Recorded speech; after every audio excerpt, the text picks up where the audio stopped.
Welcome everybody to the Dynamics HR webinar. Today we're going to be talking about HR issues, current challenges, and also looking at how we can support those challenges in terms of from a HR point of view, but also from a technology point of view. We're just waiting for a couple more people to join us and then we'll start in Anchor.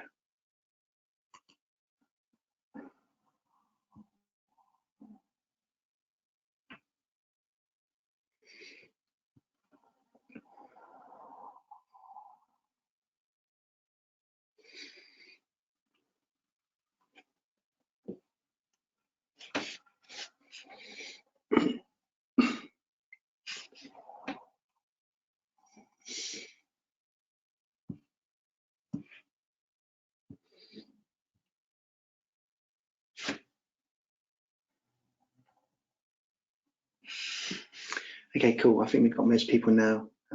Since it's recording, we'll crack on.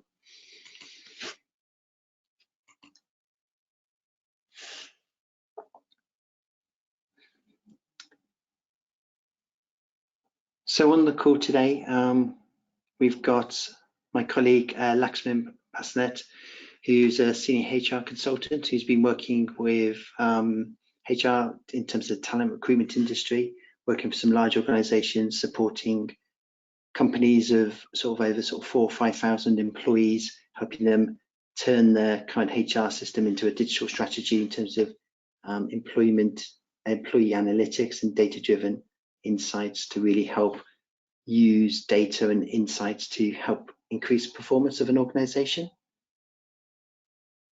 I'm really glad to join you for this webinar today, Eddie.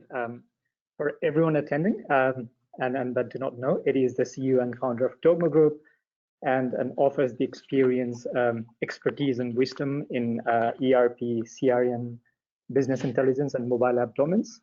That comes from his almost 2 decades of working with more than 250 clients in different industry verticals across the globe and helping them in their tech transformation projects. So it's a pleasure, Eddie, to share this platform with you today and talk around the challenges of HR and how Dynamics 365 HR and Dogma Group specifically can help tackle some of those challenges.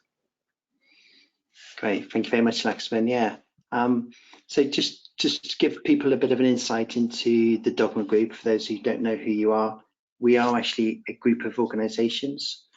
So we're not just one company, so we've got different parts of the organization. So C-Logic is a consultancy part of the organization, really focusing on HR, ERP, CRM, not just as individual work streams, but also building out platforms and capability using the leading technologies such as Salesforce and Microsoft to really help an organization get massive capabilities into improvements as part of their digital transformation journey, but also to utilize different parts of our group, hopefully, to get additional benefits. So Serious App is an app company which enables us to provide more different interaction points for the different systems through native mobile apps, through customer portals, and also providing some very bespoke vertical or horizontal solutions to really help complement the standard technology stack to take it really much to where customers need it to be for their industry.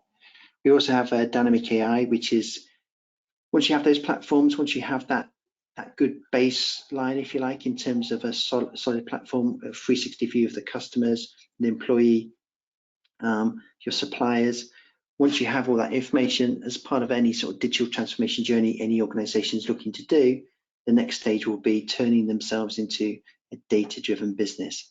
And you've probably seen quite a lot of examples of data-driven businesses, the likes of Amazon, and how they've been able to grow substantially to understand their customers to such an amazing level. They're able to predict what people want before people know that they even want it. This ability to understand, take data to the next level to really support an organization is really going to be a massive both challenge and a key requirement for all organizations over the next 5 to 10 years.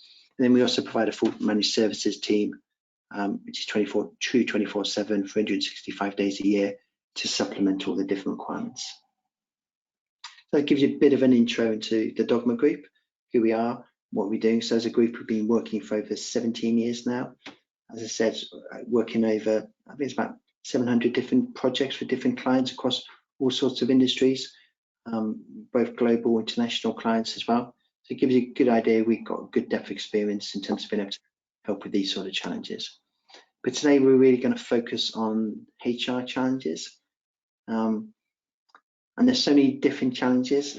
There's so many different types of problems, but we've decided, based upon what we've been talking to other clients in terms of projects, in terms of their transformation and their requirements, the sort of the key ones which are really hot topics for what we've seen at the moment is workforce safety.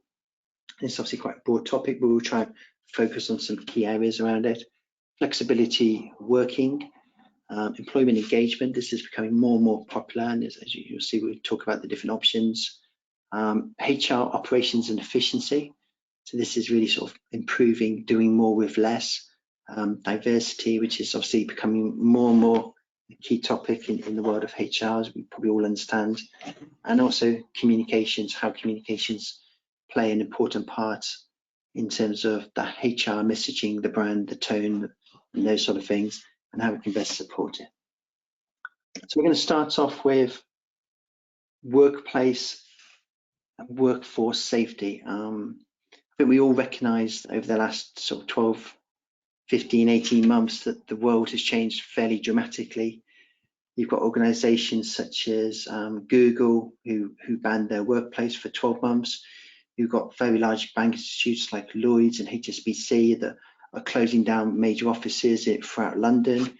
You've got other organisations which are saying that actually we're going to stop how we currently work. I saw PwC at the moment, they initiated something to say actually we're going to provide working from home as standard moving forward. We're going to look to minimise office usage.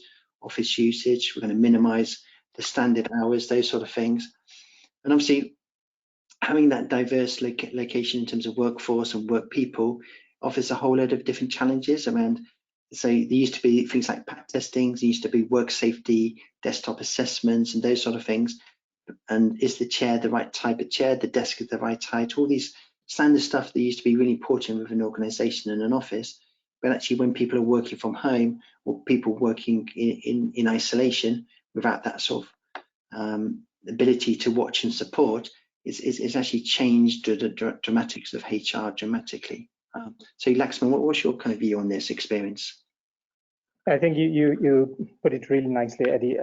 This as a result of pandemic, you see, health and safety is under a spotlight like never before, right? So there is this renewed discussion that are being done, and new questions are being asked around what the future of workplace and workforce safety looks like, and also how businesses can best respond to the challenges at hand to support their employees. That's how new questions are being asked and new discussions are being done. So it is going to be a challenge for HR leaders and business leaders alike to keep up with staff training, maintenance checks, risk assessment, and verify appropriate safety measures and adequate support for employees are put in place. And as businesses build back, it is imperative that they ensure occupational safety and health resources are available for everyone and keep pushing for continual improvements. As I say this, Eddie, what I feel organizations have understood better as an impact of pandemic is that now they have a much deeper understanding of the hierarchy of risk control and also risk-based principles. So if we talk to HR professionals, for example, around well-being, Eddie, I'd say more than half of them will say that it is a priority for them, and also highlight the fact that it is one of the most significant impacts on company success, right? Well-being and workplace and workforce safety. But there is this report that I was reading the other day. So it's called Box Working Well report from 2019, and it showed that only 26% of companies in the UK had a well-being program in place, so which is very surprising. And even with companies that have those programs in place, I think they are now realizing that the scope of workplace and workforce safety is much wider than they first envisioned. So well-being benefits such as ping pong table or after work drinks and whatnot, right? They used to be the benchmark in the past, but now everyone has felt that those need to be more substantial than that. And the challenge HR will now face will be around how to make well-being strategic less about generic solutions like ping pong table and drinks, and then more about individual empowerment. That's what I think is going to be the challenge, Eddie. I can definitely agree with you on the Poets' Day for the Friday afternoon drinks. That was always one of my favourites. But yeah, you're right. I think people do expect more. Yeah. And you have all these things like perk box and stuff where people are looking to provide different types of incentives, not just financial, but also trying to give different, trying to get an edge really based upon in terms of recruiting talent and retaining talent. These sort of things become more and more important as well. Yeah. Yeah. Cool. All right, so let's move on to the next one. So flexible working, right? So again, this is something which is becoming more and more important, more and more popular. The likes of, as mentioned earlier, so PwC have announced that they've said to their workforce, anybody can work anytime, anywhere, any place. I'm not sure if I completely believe it. I think the reality when it comes to project work and client work, there's going to be some level of restrictions, but actually there's going to be some challenges around people working from home in terms of what hours they work. I know we've experienced internally in our business actually that people are starting earlier than what we expected normally. People are then having a break where they're doing sort of school runs and so on. They're changing their hours in terms of their lunch hours and so on. So actually there's been a quite dramatic shift in our company alone, just in terms of people do it. And obviously one of the key issues that we've seen is to try and provide trust to people, which I think is really important. So rather than trying to micromanage or to check their online status of teams and stuff, to give people the ability to make their own decisions, but also just to trust the outputs that they're providing, as opposed to trying to manage the time. Obviously, that there is a balance between actually true flexi time, being able to track its time and attendance, and obviously providing that trust level as well. What's your view on that, Laxman? Yeah, I think the earlier part when you mentioned that there is this advantages of both working from home or distributed workforce and advantages of working from a co-located workforce, right? I don't think that that we are ever going to go back to this pre-pandemic ways of working. That's not going to happen. That has been disrupted forever. That's what I believe. The pandemic forced organizations to discover new ways of working, right? So like we are doing as well within the business. So many organizations have been successfully have successfully implemented so let's say years worth of this digital transformation plans over the course of a few months, and sometimes even few weeks. So for example, there's this mortgage loan company that I was reading called Freddie Mac. So for a mortgage loan company, it implemented remote building inspection, which is massive transformation for them, right? Doctors, for example, and health workers, they turned into telemedicine. And then companies that required to maintain a significantly co-located workplace, for example, Hitachi, right? They also found a way to digitally help people to experience better and at the same time ensure well-being measures are put in place. Hitachi, for example, I read that they put sensors to monitor social distancing in factories. So now business leaders are beginning to ask this question around how they can build on such innovations to further transform their business instead of planning to return to the previous ways of working, like completely return to the previous ways of working. And if you ask me, Eddie, and you might disagree with me to a certain extent, but those ways of working were already becoming outdated and obsolete even before the pandemic.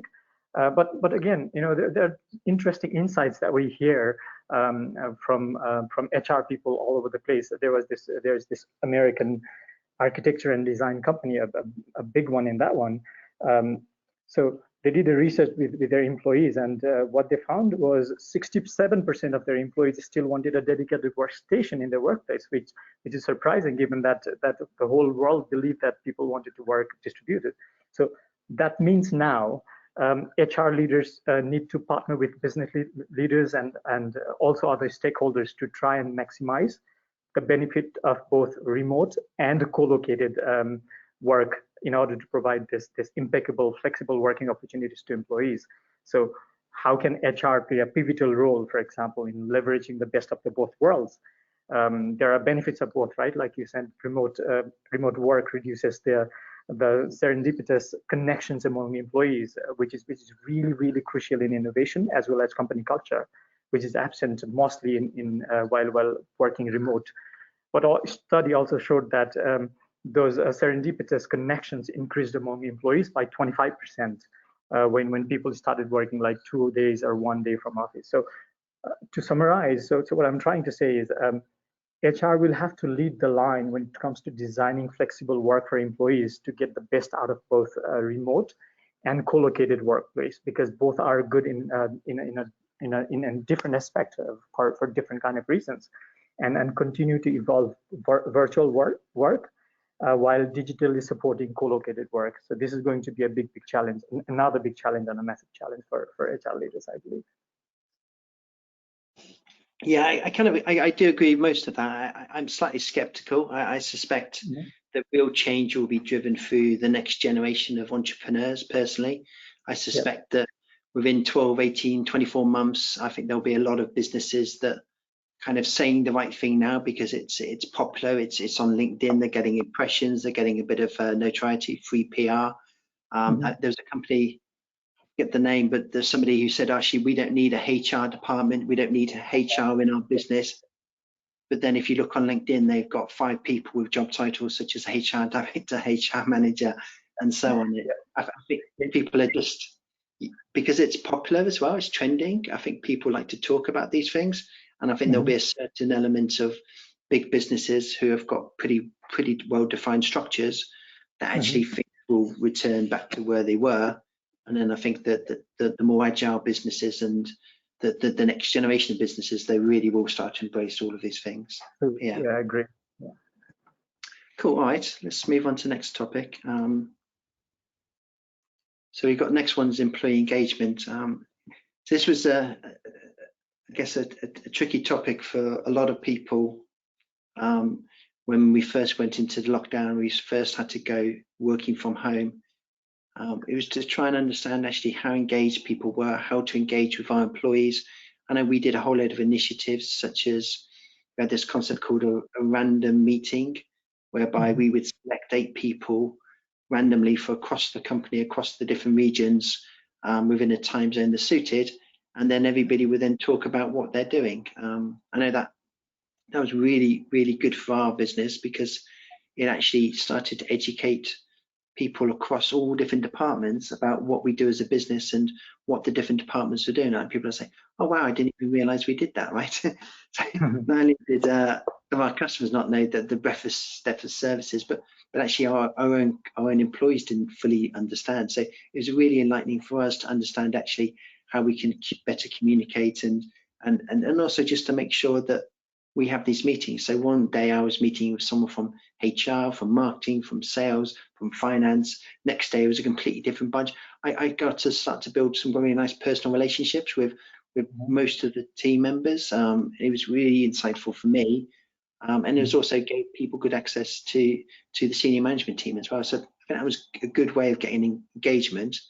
But I think employee engagement goes a bit beyond that as well. What's your view, Laxman?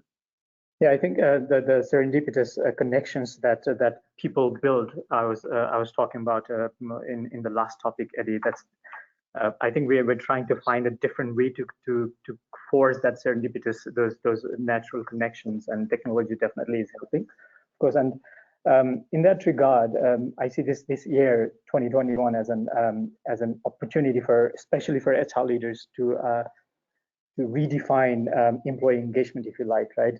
Because in the light of what really matters the most to the employees.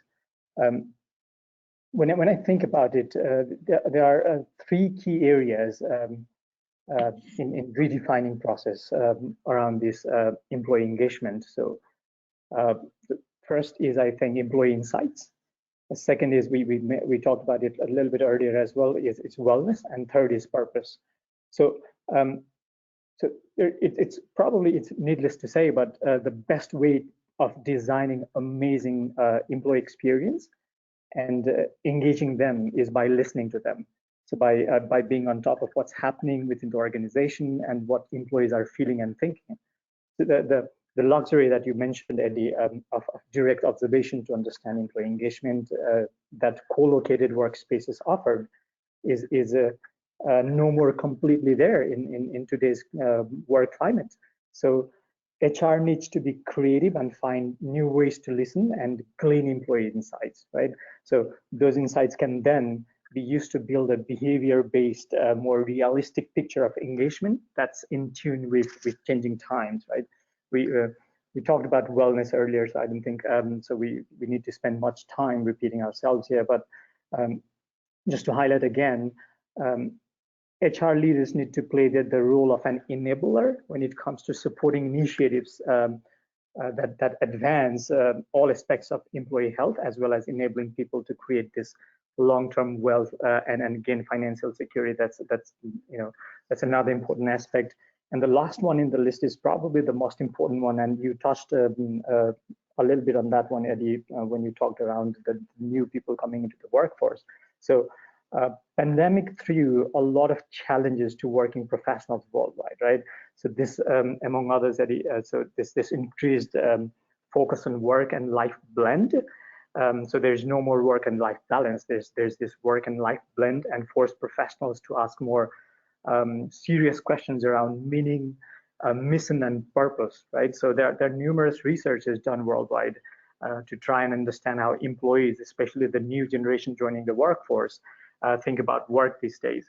So LinkedIn and Imperative are one of those, and they found in their research that purpose-driven employees are more satisfied in their jobs and spend more time in a company. So, but the key is for companies to meet their purpose and mission.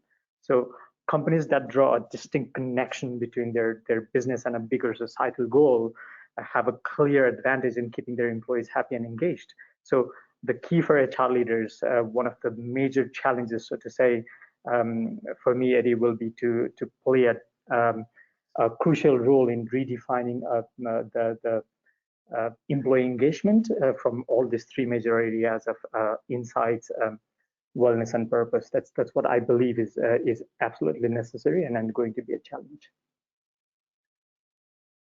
Yeah, I completely agree. I think sometimes there's a danger where companies can take engagement a little bit too far. I think there was a good example with in Germany. There was a H&M. What they were doing is they were every time one of their staff was absent for any reason, such as holidays, sickness, they basically did a return to work interview, and as part of it, they were doing questionnaires, and they were basically deliberately and strategically asking them lots of questions about their home life, and they were then logging into the system, and they were building profiles of the people to see what was the impacts based upon holidays, why they took holidays, who they took holidays with, and they were then able to start to generate that data and to predict based upon the performance of their absentees and holidays to say, actually, are people taking absentees after birthdays or family members' birthdays or certain holidays? And actually, they took it to, I think it was about £32 million fine that they got from GDP. I don't remember that number, but it was massive, yeah. Yeah, there's definitely a balance in terms of what you should do and what you can do, and actually there's got to be a point to it, right? Is you want to have good employment engagement, you want to know your employees, and you want to be able to offer them the right things. I think it's also important to understand that there's got to be a point to it. You can't just do it for whatever reasons. And we can categorically confirm that we're not doing any such things with in Dogma Group. Absolutely, yet. Okay, cool. So let's move on to the next one, right? So HR and operations. So again, there's probably a lot of organizations out there, right, that have HR policies where they have very experienced HR members of staff. They've got lots of inbuilt knowledge. They've got lots of inbuilt expertise.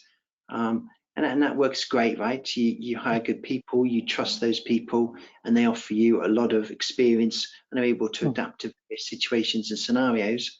But when you flip that scenario working from an office, when you can talk and reach out and speak to people, and then you're going to remote environments, you don't no longer have access to the filing cabinet in the office because you can't get to the office. You can't do sort of paper forms. This is where technologies like portals and apps and 360 reviews become more and more important, and being able to take those current processes, make them not just in people's heads but actually built into systems is really important, right? Yeah. To be able to do more consistently. I think consistency is the biggest thing of HR. You've got to have a fair and consistent approach to all members of staff. You can't have special favorites. You can't do, well, I like this person, I'm going to bend the rules for them. You really do have to have a level of consistency, but also have the ability to be fair as well with it. So hopefully this is where sort of systems can really help. What's your take, Laxman? Yeah, I think so. You mentioned consistency, and rightly so, Eddie. But what I think is the challenge, in HR function now, is to encourage this paradigm shift.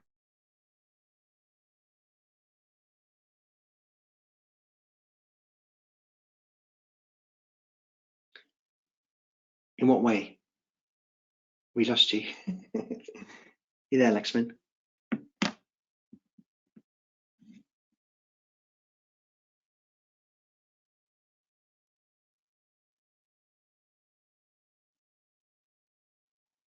I think we just lost Laxman's sister, dropped out. Probably a bit of internet issues.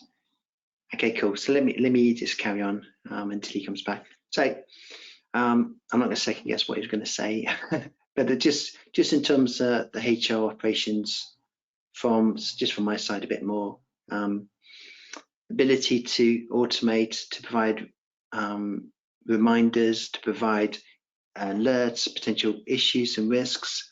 These are all really important things to be able to identify when certain contracts are going to expire. You've got health and safety policies to be able to automate the process of providing training capabilities to allow people to opt in, to opt out, to have the ability for people to be able to create learning paths within an organization, be able to track on that, report on it, to understand which people have had what level of information, what level of training. Simple things like when you got 2 holiday requests from 2 different departments, ordinarily you would assume that would be an absolute simple thing to do. But actually, if those 2 people are both health and safety trained, then actually you need to start to include different metrics in terms of actually when you can allow clashes of holidays and when you have to start looking to do things more effectively as well. And again, depending on the type of organization, if you're sort of a service delivery company, being able to identify which services are used. I know we do a lot of work in sort of companies where they use mixture of full-time and non-full-time equivalent staff is really about trying to find the right balance of people working in the right shifts, different rota patterns as well, giving it the most cost-effective manner, making sure you're not giving too many hours to certain people. These sort of processes are really important with HR and HR systems, which can also make a massive difference as well.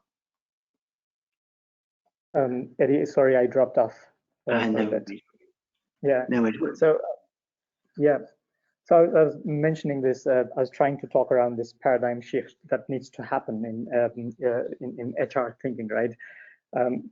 Traditionally, HR is seen as a very admin and compliance function. It is changing now. It has to change, of course. The paradigm is shifting towards, and I think you touched upon it a little bit, is shifting towards it being seen as a service delivery function with many small HR operation units, such as recruitment, employee experience, HR data as well, and the likes, right? The real challenge for HR leaders now is to make that shift from being an admin compliance function to being a key strategic partner business, providing HR services to both business leaders and employees, right? It's important to balance them both. So in order to be able to achieve that, I guess, so there are a few areas that HR leaders need to look upon. The first one is to continuously improve their HR processes, right? They need to look to conduct an audit of their current processes with an aim to identify opportunities for streamlining, which also includes, of course, automation that can drastically shorten time to complete those processes. The next step will be to implement continuous improvement using, for example, different approaches like Kaizen approach and other approaches. So there's a massive value in optimizing processes. The value is expansive.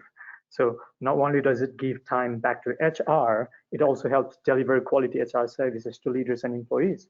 Right? The second one revolves around leveraging next generation automation technology to eliminate manual tasks, right? The HR tech landscape, as you and we talk about a lot of times, that is massive now.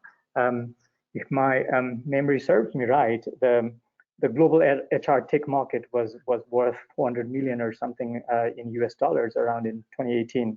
So I didn't have the recent data, but a research done by Grandview Research Incorporated said that the tech industry is growing at a compound annual growth rate of 12%. That means that's massive. That means we are going to have abundant tools and technology in the market that can be leveraged to eliminate those manual work from HR to improve process efficiency, right?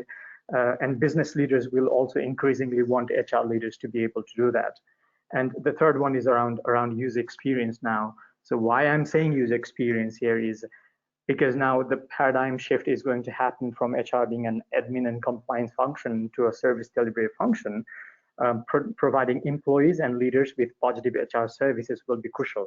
So, so excellent HR services means employees and leaders who are the key customers, of course, for HR, won't get bogged down with long turnaround times, very lengthy processes, or outdated technology. So both parties will feel supported, resulting into an improved credibility and influence of HR as a function within the business. So this is also going to be a key challenge for HR leaders in the coming years. Eddie, that's what I feel. Yeah, absolutely great. I think it's one of the areas we've noticed as an organisation. We've been doing this obviously for quite a few years now. There's been lots of technological improvements and lots of different area work streams: finance, customer service, field service. HR has probably been one of the areas which has probably seen the least investment, has probably been the lacking the most. There are some much better tools and capabilities now, but literally it seems to be really speeding very, very quickly. And also people's, that I know it's not a HR tool, but I think Teams is probably a fairly good example of how technology is really supporting that user engagement and employees. It's been a massive success. I think it's almost, there's almost a danger of Teams becoming too successful. I think they're going a bit crazy with it myself, and the use cases are going so high. I think there's going to be a little bit of a pushback, and the standard requirement around HR systems is going to become even more important when people have had a glimpse of how technology can support it, and then they realize actually Teams is a great technology, but it's not necessarily the answer to everything, and you need to work with other tech as well. Yeah, I think so. You mentioned it, right? I guess HR technology. I think HR has been a late adopter of technology, but it's slowly catching up, and it's good to see that. Eddie, let me get the next one for you. The next topic that we're talking, because so we're talking on diversity, right? So I know for a fact that you're better positioned to put more light on this one. Regarding diversity, there is this enough evidence to show that diversity is directly connected with business success. So the one that comes in the top of my head is this one research that found that diverse companies are 45% likelier to grow market shares and 70% likelier to report capturing new markets. So which means that diversity equals to improved business performance, right? So what has been your experience like, Eddie, having set up a business in the UK, then setting up an office in Nepal, and now working with a diverse workforce from 3 different continents, if I'm not wrong? So how has diversity added value to our business, and what's the best way to bring diversity, because that's one big challenge business and HR leaders are going to face moving forward. Yeah, cool. Thanks for that, Laxman. Yeah, you're right. So diversity is a big part of our business. We have an incredibly diverse workforce. I'd probably say it happened organically with us. We didn't really force it. We just never really had a prejudice in terms of different people, but actually, as we naturally hired people, we trained people, we supported people, we kind of realized quite quickly that actually the spice of life, as I kind of call it, is you want different types of characters within your organization. You need people who are disruptors. You want people who have different backgrounds, different personalities. If you have too much of any one thing, I don't think it's a good thing. You kind of become a bit stale, or you kind of go in a direction which is not necessarily the right direction. Having diversity for us, we haven't really forced it, but we have been consistent in terms of our approach. We do look across quite a diverse range of profiles when we do interviews. When we look at profiles, we don't hire people just because of their diversity, but obviously what we will do, we will look at what we have in our organization, and if we see 2 or 3 different people with the same sort of skill set and the same sort of capability, we will look to sort of complement what we have already, as opposed to trying to stick in one particular region.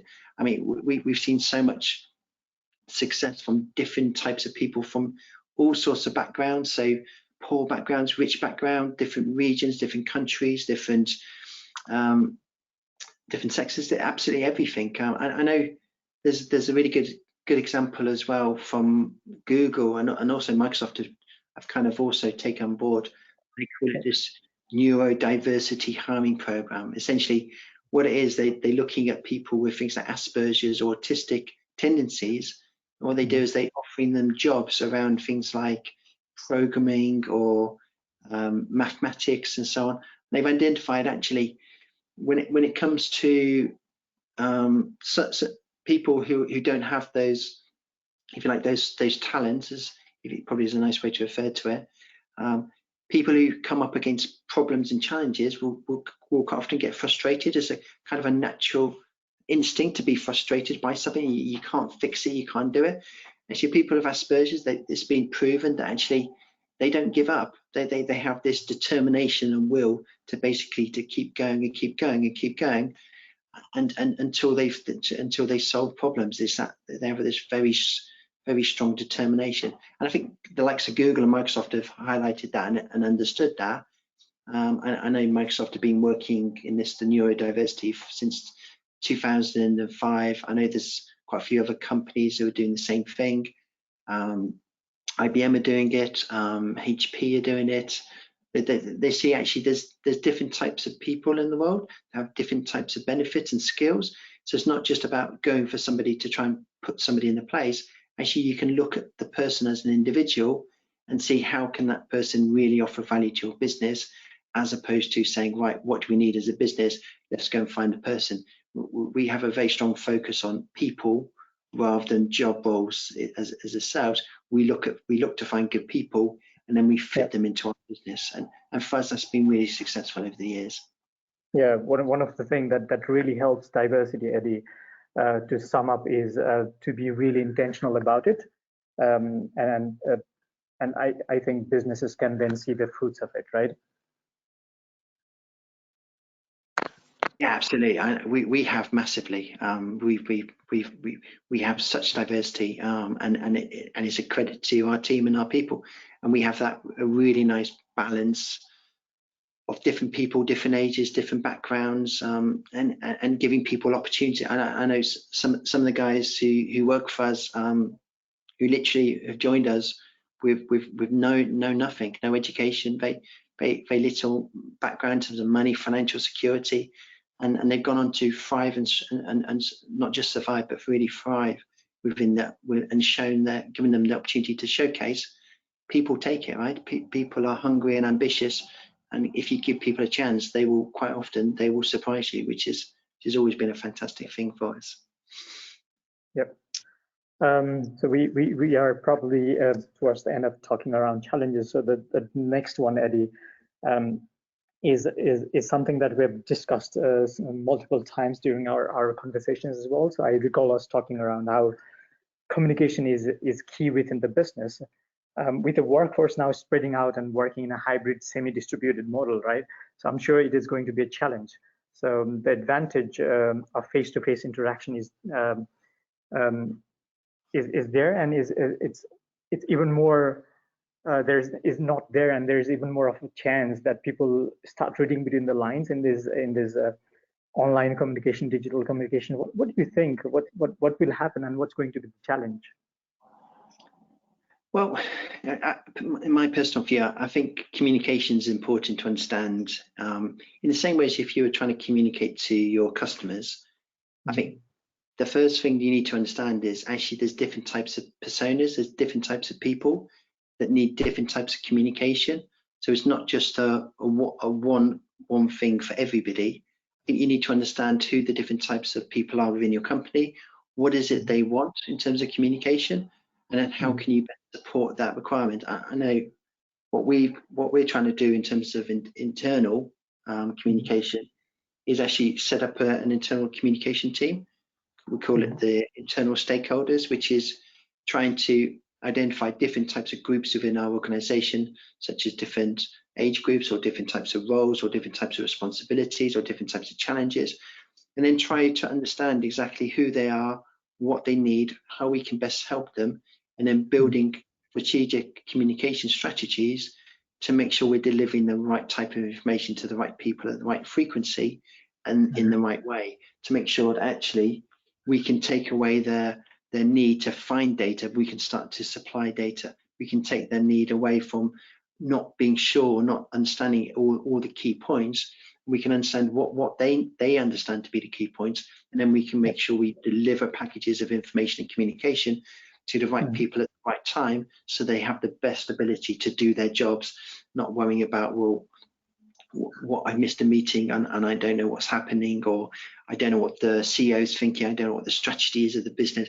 Actually trying to understand what their needs are around communications, and then building specific strategies to then to supplement it, and then also having gauges and checks in place just to check in with them to say, look, is this good enough, right? Are we doing a good enough job as an organization? Are we providing you the right level of information? Are you happy? What can we do? How can we improve this? It's almost like a bit of a PR piece, if you like, in terms of treating people with respect and honesty to make sure that we are able to deliver. And I think if you can do that, I think it's a really good thing. Yeah, and I think for a lot of companies, Eddie, where there's no separate communications department, HR eventually becomes the flag bearer of internal communications and all this stakeholder communications, right? So that's where I think also, like, you know, this is a reason why we put and specifically discuss this, is how HR leaders need to find a way to become this standard bearer of effective communication within the business, right? Yeah, absolutely. Although HR people are also one of those stakeholders that need to be supplied with the right information. All right. Yeah, they will have their own. Yeah, you need to support the HR team as in terms of helping them support everybody else. They are just as important in terms of business communication strategy, because you can't just expect the HR team to know everything and to understand everything. That can be quite disconnected in a lot of ways. Being able to provide them the level of the right information at the right time is equally as important to help them do a great job as well. Yep, agreed. So if we kind of just moving on a little bit to the tech side, I'm not going to go for everything. We kind of talked through a lot of these points already, but in terms of the Dynamics capabilities of what Microsoft offers in terms of the HR, I guess probably the simplest thing it does is that integration into your Office 365 users. So what you set up in Azure is a nice capability, because you set up once and it kind of trickles through. The ability to do that organization management, that org charts, the compliance piece, the task management, it works really well. again, I like to be fairly blunt and honest when I talk about these sort of things.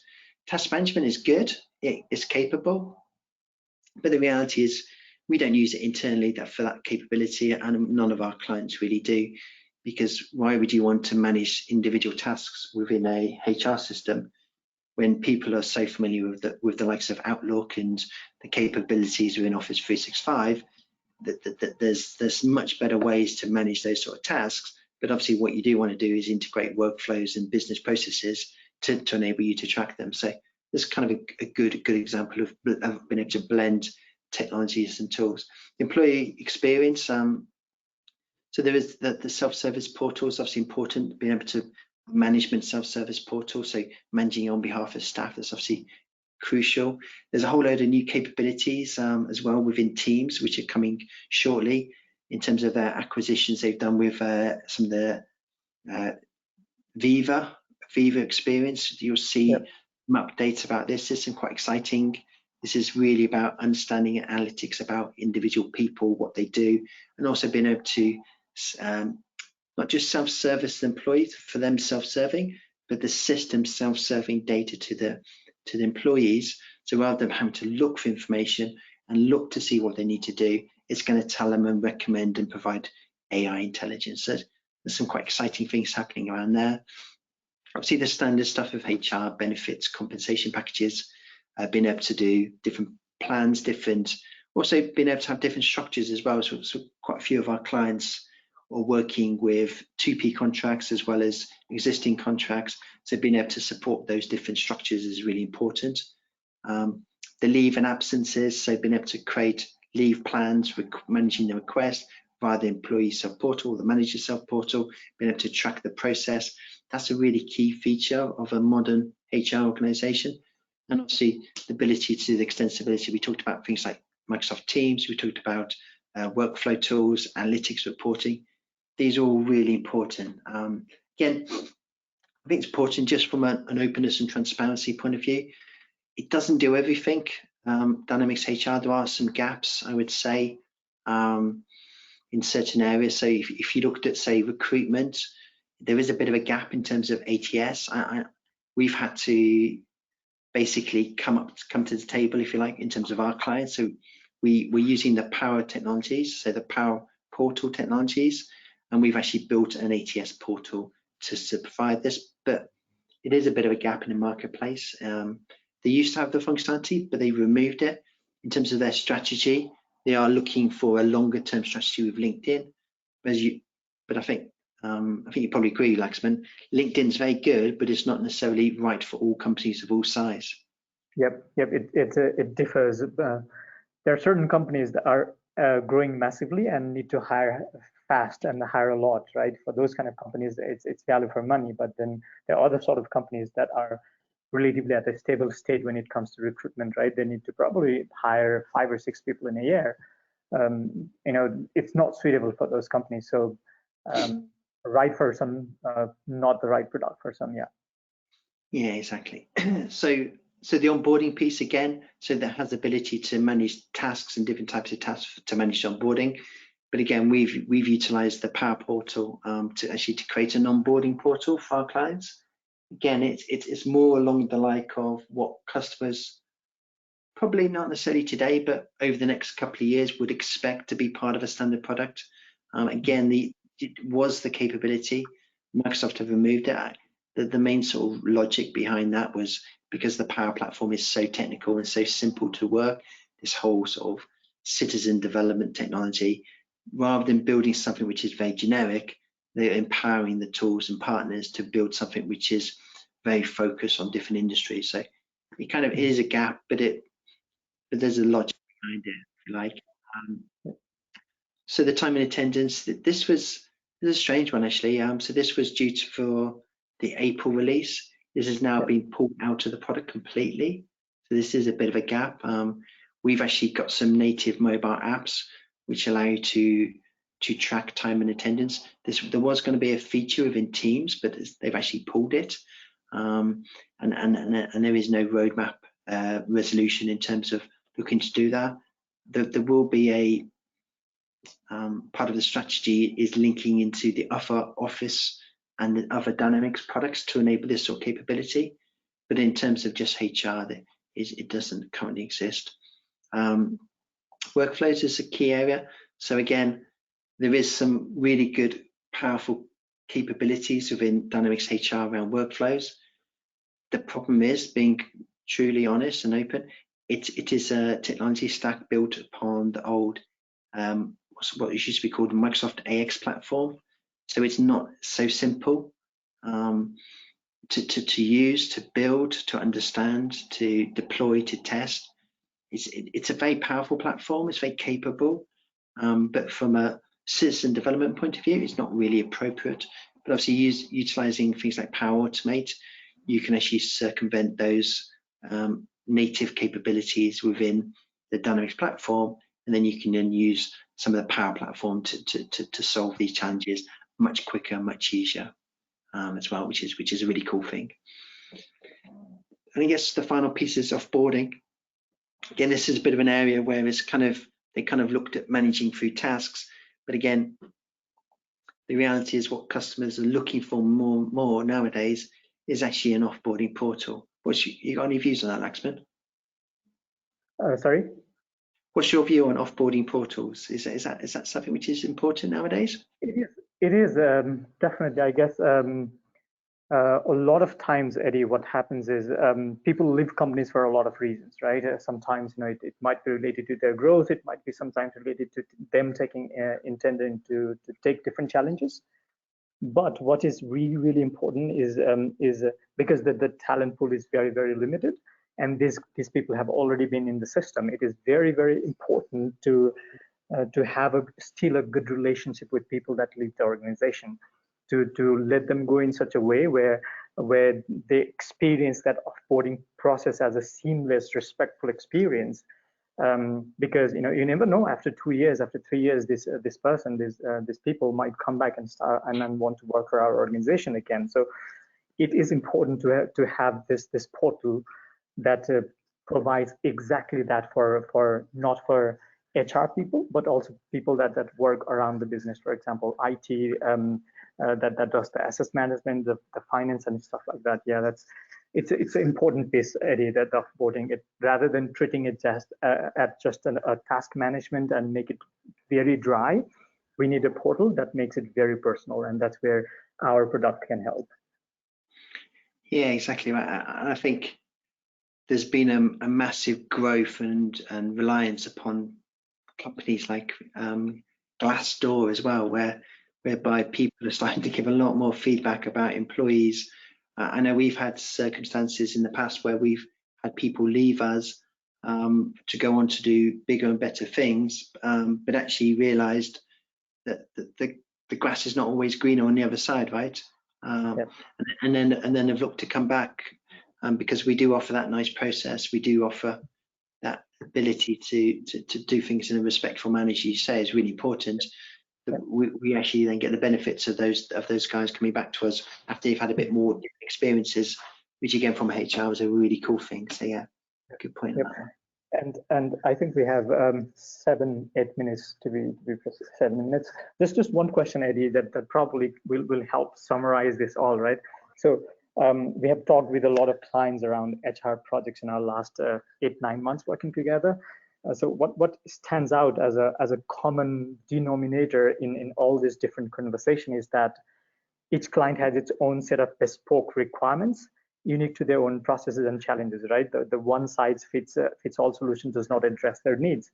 Can you put more light on how Dynamics 365 HR and how we can help address this? Yeah, so it's a good point, right? So obviously there's a lot of capability within the platform in terms of what it can do.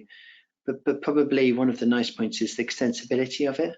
And within the product itself, there's two kind of ways. You've got the hard way, and then you've got a much simpler way. The hard way is working with the standard configuration, the workflows, the coding platform. Then the simpler way is they've built upon the standard product the ability to extend into the Power Platform. And the Power Platform is a really cool tool set to enable you to expand these products to be a lot more specific, a lot more focused around different business requirements, with actually a vastly accelerated speed in terms of implementation, and also giving a lot more scope for configuration and adapting and being more agile without massive overheads and costs. And obviously, if you kind of look at the HR product, it does a lot out of the box. It does sing and dance in terms of the reports and analytics, and then you can leave that as a standard product, so you keep it nice and safe within the upgrade circle in terms of being able to manage it, and then you can then focus on the areas where you need that specific process to be delivered, that workflow, that data capture, that insights, that reports. Then you can use the Power Platform to extend nicely, and also because it all is part of the same dataverse, you can also start to connect these technologies together. So we, for instance, have the CRM system where people are managing rotas connected to the HR, where they're managing their holiday, their sick leaves, their attendance. It then links that data, their compensation, their benefits, links into a payroll module. And then that payroll module then fires into the finance module. And actually you've got 4 different systems there, which are all working off the same data set, they're all working in the same platform, and are all supporting a fully automated end-to-end process. And that's really the beauty of it for me, is being able to say, look, actually, we've got the core basics sorted, tick the box, that comes out of the box, but actually we have the ability to make it specific to our clients without having to go down massive, heavy loads of customization and so on, which is where people get scared a lot. Heavy development, heavy coding, heavy customizations, fear factor of what's going to happen when you upgrade to the latest version. Those are the sort of key challenges any cloud system will always offer any customer. So being able to do it in a much more efficient manner with a lot less code and a lot more supportability is actually a really cool thing we're finding, both for ourselves, but also to support our clients as well. And again, a lot of our clients actually are self-skilling up as well. So they're investing in, I mean, we were working with AXA Insurance, and after training on how to build 2 apps, they went off and built over 800. So they really did take it to the extreme of digital transformation. Even the point of the cleaners, when they logged in to clean their bathrooms, they would have a Power App to say, this bathroom has been cleaned at this date and time by this person. It was literally every single part of their process across the organization became a Power App. Cool. I think that's enough for today, I guess. If anybody wants to reach out to us to talk to about on any of the topics, we'll make the video available in the slides. But yeah, if you do want to talk to us about any of these areas, if you want to discuss both HR within your company or how Dynamics can help your organization, then more than happy to have those conversations. We're accessible via the various means, and we'll send you an update as well afterwards. But thank you very much for listening. Really appreciate your attendance, and I really appreciate everybody staying to the end, which is quite a rare thing in these sort of sessions, especially after an hour. So thank you very much, everybody. Have a fantastic day, and if I don't speak to you, have a great weekend as well.